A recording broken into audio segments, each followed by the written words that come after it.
En este video presentaremos el proceso de producción de hidróxidos dobles laminares, en el marco de la materia de módulo de avance del proyecto 2. El objetivo es analizar la síntesis de HDLs a nivel laboratorio mediante balances de materia y energía, así como una simulación del proceso para la comprensión del mismo y en un futuro facilitar el escalamiento a una planta piloto. Escogimos el estudio de la síntesis de HDLs, ya que su producción industrial haría posible tratar los cuerpos de agua, siendo que la mayoría poseen componentes tóxicos y dañinos para el ecosistema. En 1842, en Suecia, se encontró un hidroxicarbonato de magnesio y aluminio mineral al que denominaron hidrotalcita. Los miembros de esta familia de compuestos naturales isoestructurales se comenzó a ampliar. La primera fórmula exacta de la hidrotalcita fue obtenida en 1915 por el profesor Manasse, quien supuso que los carbonatos eran esenciales para la existencia de estas estructuras. En 1970 se especificó que podían utilizarse como catalizadores y fue presentada la primera patente por la empresa BASF para emplearlas como catalizadores en la hidrogenación catalítica. Los hidróxidos dobles laminares son compuestos sintéticos de tipo hidrotalcita, también denominados arcillas aniónicas, que están formados por láminas que contienen hidróxidos de cationes di y trivalentes. Tienen la capacidad de realizar un intercambio iónico, por lo que se analizan como absorbentes de componentes tóxicos. Las estructuras consisten en láminas del hidróxido de un catión intercaladas con láminas de hidróxido del otro catión. Mediante análisis de difracción de rayos X en monocristales, se determinaron las características estructurales de las hidrotalcitas. Dado que el catión trivalente genera un residuo de carga positiva en la zona interlaminar, es necesario la presencia de cationes para conseguir la neutralidad electroestática del material. La fórmula general de estos materiales es la siguiente, donde M2 positivo y M3 positivo son los cationes constituyentes de la lámina N hidroxilada y AN- es el anión interlaminar.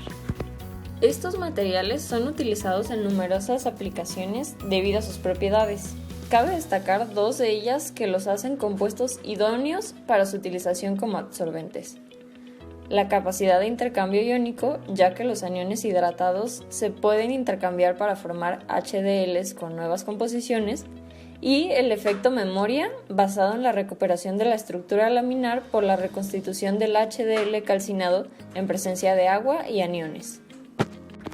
En el primer día se calculó con la proporción molar la cantidad de nitrato de zinc y nitrato de aluminio a utilizar, siendo el compuesto de zinc el que existe en mayor proporción. Todo se mezcló en agitación, y una vez que el reactivo anterior se percibió completamente disuelto, se le agregó el siguiente reactivo, hasta alcanzar la homogeneidad. Se procedió a adicionar sosa cáustica, y el pH de la mezcla fue monitoreado con ayuda de un potenciómetro. Se buscó obtener un pH final de 9. Conseguido esto, se dejó en agitación constante por un periodo aproximado de 24 horas.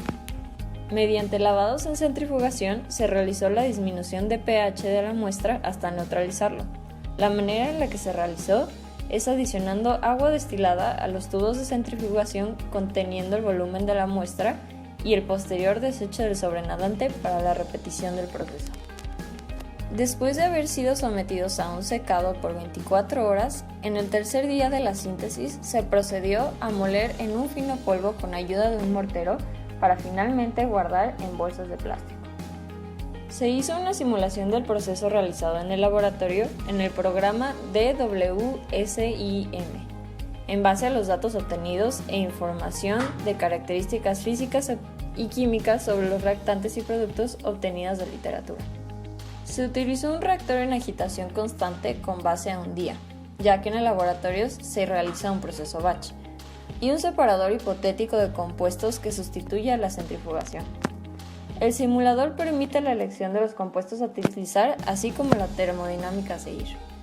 Se decidió utilizar una cinética de reacción de primer orden, ya que se conoce que la alimentación en exceso de alguno de los reactivos no acelera la velocidad de reacción. Se comprueba al obtener la misma cantidad de producto en el laboratorio que en la simulación. De la simulación se obtienen aproximadamente 4.36 gramos de HDLs en un día, que resulta muy cercana a lo obtenido en el laboratorio. Se realizó una prueba de difracción de rayos X para conocer la conformación del hidróxido doble laminar, en qué estado de pureza se encontraba y verificar que su rendimiento fuera el correcto. La difracción de rayos X es uno de los fenómenos físicos que se producen al interaccionar un haz de rayos X de una determinada longitud de onda con una sustancia cristalina. La difracción de rayos X se basa en la dispersión coherente de este haz por parte de la materia y en la interferencia constructiva de las ondas que están en fase, que se dispersan en determinadas direcciones del espacio. La relación molar de zinc con el aluminio experimental determinada fue de 2,2, que está en buen acuerdo con el valor esperado de 2. El patrón de difracción de rayos X evidenció que se obtuvo una fase pura de HDL.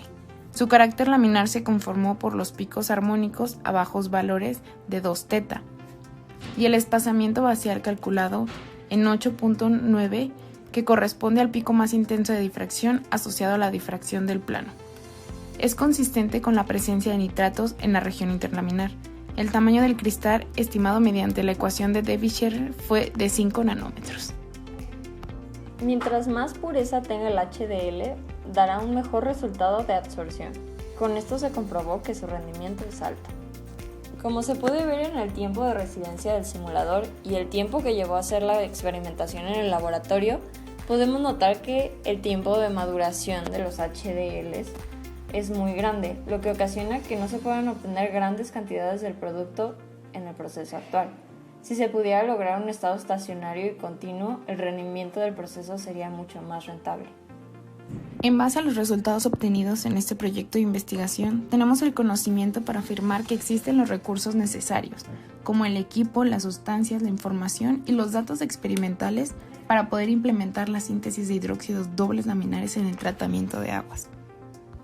Existe una posible mejora en el proceso, la cual sería recircular el agua que sale de los lavados de HDLs hacia el inicio de la síntesis. Así se aprovecharía mejor el agua y se aumentaría la cantidad de HDL sintetizados.